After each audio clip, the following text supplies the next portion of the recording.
Hello, Crypto Novelists. Welcome back. It is time for the weekly rant. It is Sunday, August 29th. Quick question for you. What do you think economist Dr. Lacey Hunt has with financial author slash advisor, theorist Harry Dent in regards to the cryptocurrency market and the digital assets?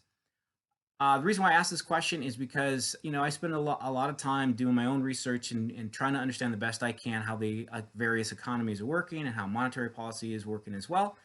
These were two gentlemen that I was listening to this past weekend. They had a video that they had done together where they were having a conversation about money velocity, the debt, GDP, and the state of the economy.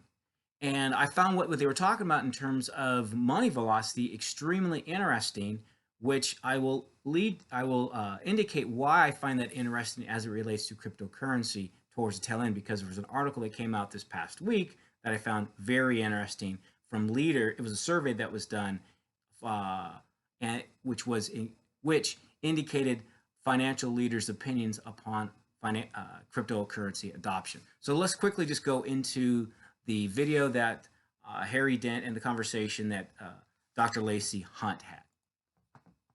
Importantly, at one of our conferences, must have been maybe a couple decades ago, Lacey stood up as the first economist ever to explain money velocity in a way that made sense. Money velocity is the secret indicator here, not GDP growth. Of course, with more and more stimulus, it's going to go up some. Money velocity and the return on debt, as Lacey talking about, is been dropping like a rock, not inflationary outcome, as Lacey and I are both talking about. Deflation is the only way this can end, even if inflation goes higher first. But how can you keep, if you keep putting more debt, which is a cost on the economy, and you don't have what Lacey was talking about, oh, this debt is going to create greater productivity and raise your wages in the future or GDP in the future to more than compensate, and that's what's not happening. Money velocity and the returns, marginal returns on debt are saying that this stuff is working less and less. It's almost useless. And so like Lacey's saying, yeah, we're getting a short-term stimulus out of this. We're not going to get the long-term. So this thing has to come to a crisis at some point. I say it's going to happen in the next year. I don't think we get through the end of this year without the stock markets and other markets starting to crack, because you take more and more of a drug and it has less and less effect until it kills you. Mm-hmm. Let's stop right there. That was about a 45-minute conversation, and I would highly recommend you go to harrydent.com and listen to the whole thing to really get everything that they're trying to say in context. But let me just focus on just a couple of things. Harry made the comment that he sees this process of where the economy's at coming to a halt and becoming our economy becoming deflationary. There's a lot of arguments about that, so I don't want to stay focused on that, but that is his opinion. What is important to recognize is we're all very much aware of the Federal Reserve and how much money they have been printing, and that that's not sustainable and that it's not healthy. He's beginning to indicate here as to why. Its impact on money velocity is really critical. He made the comment that our money velocity value is at record lows, and we're going to take a look at that in a second, and we're going to take why that is significant. So let's take a look at this. This was an article in Investopedia that talked a little bit about money velocity, and it's a really good article as well. But I want to look at the key takeaways. Bullet point number 1, velocity of money is a measurement of the rate at which money is being exchanged within an economy. So to help you understand, if you don't know if this is the first time you've heard about it, money velocity is how many times does a dollar change hands within an economy. Real quickly, I get a paycheck, that's 1. If I then take that paycheck and go buy gasoline, there's another transaction, which would be 2. The person who owns the gas station, they then take that money that I just gave them to buy gas, and then they go and they buy groceries. That's a 3rd transaction. And the person who owns the grocery store, if they take the money that they just earned and they pay their mortgage, that's 4. So you look for how many times does a dollar change hand in an economy. Obviously, the more times it moves through an economy, the stronger that economy is.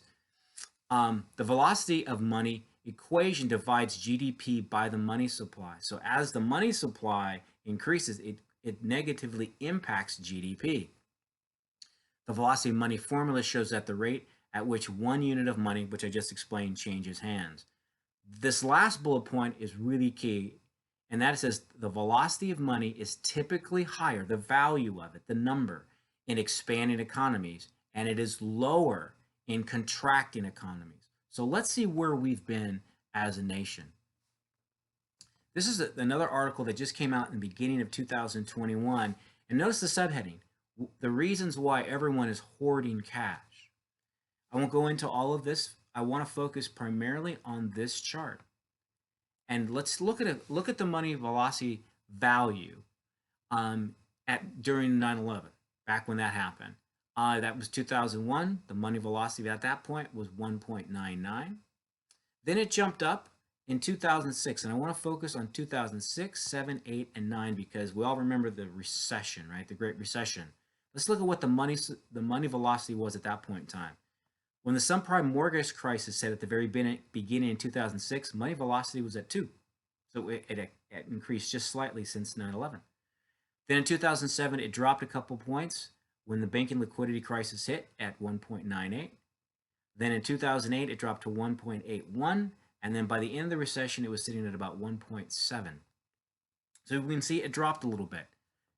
Now, let's take a look at this chart. This is basically the chart from Fred. If you're not familiar with Fred, it's the Federal Reserve economic data. A lot of great information here. So this shaded area is the recession that we're just talking about, 2006 and 8. We can see right here. And the Q4 of 2007, we were at 1.9. And then by the end of that, Q2 at 2009, we were at 1.7.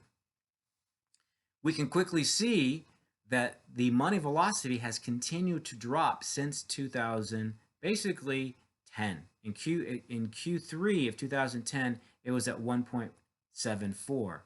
And since then, it has gradually declined. It kind of bottomed out here at the Q2 of 2017 at 1.42, popped up just slightly to 1.45, and then it just dropped drastically. Clearly understandable why in 2020 all the way down to 1.1. It has peaked up a little bit, and we are sitting presently at the end of Q2 of 2021 at 1.12. You can see here since 1960, really probably our average for velocity, this is 1.63, but we would pop up here in the 1970s at 1.8. So we would probably say that maybe on average around 1.7 was probably a general average for us, or a good baseline number for us to have in the United States, which is where we were at the end of 2009. We're far below that. So quickly, what does it say about our economy? Remember what that article is saying.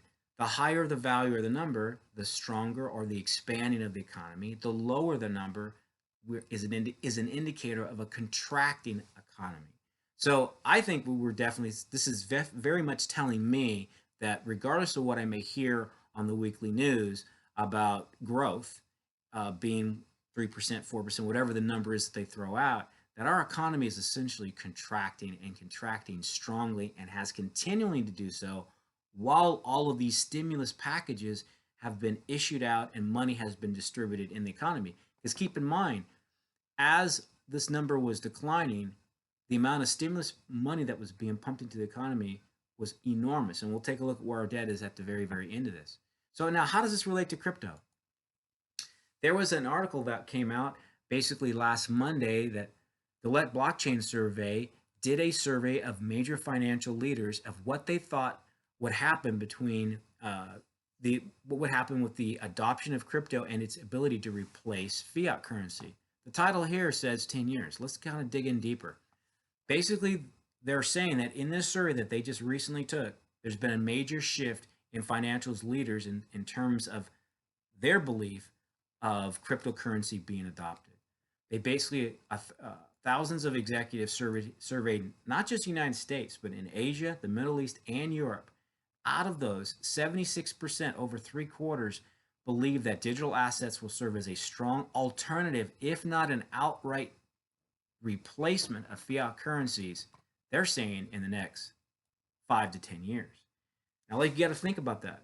How does this relate to the crypto market? 5 to 10 years. When will our next bull run cycle be? Our next bull run cycle will be 2025. That's 4 years from now. So there's been a lot of conversation about that cycle being all about adoption. This article and the information here, along with the information about where our economy is at, reinforces that notion. Let's continue to read. There's some more key points in here. One of the key things that they talk about in terms of a concern is that, where is that little piece? Right here. It says 71% of those that were surveyed, they saw cybersecurity threats as an obstacle along with regulatory challenges. So what is this saying to me? Okay, these are real issues. If we can in time, or the developers within the cryptocurrency market can really address cybersecurity and make it make the tokens and the various digital assets safer to use, it will increase adoption. And then as the regulatory segment, not just within the United States, but globally, as they figure out how they want to manage digital assets, that's going to help increase adoption. So the next 4 years is really going to be focused on those two things. And so as an investor, look at various assets to invest in, I want to myself say, okay, what projects are trying to address these issues, and which projects have a successful team who can really execute on trying to solve the issues. I'm going to kind of close with this one. This is U.S. debt clock. We're up at $28.7 trillion. That's our national debt. And obviously it's not going down, because you can kind of take a look at the specifics here. But what's the point? The point of today's little rant is how valuable it is to understand the financial markets outside of cryptocurrency, and then bounce back in and say how can digital assets, digital money, and the various projects, platforms, etc., that are in the crypto space, how can they address this issue? If really in the next 5 to 10 years, financial leaders believe we're going to be moving from fiat into digital assets, that says a lot about the next 4 years and your investment strategy during that period of time. We're going to come into a bear cycle. This is going to be a great time to invest in the cryptocurrency market. I hope this has been helpful to you. It has to me. In terms of money velocity, I had no idea that we were sitting there at basically 1. And I didn't realize what that meant in terms of the contraction economy. So I've learned a heck of a lot. I'm sharing it with you. Hope you have learned something as well. This again is Crypto Novas, where newbies become masters. I'll see you guys in the next video.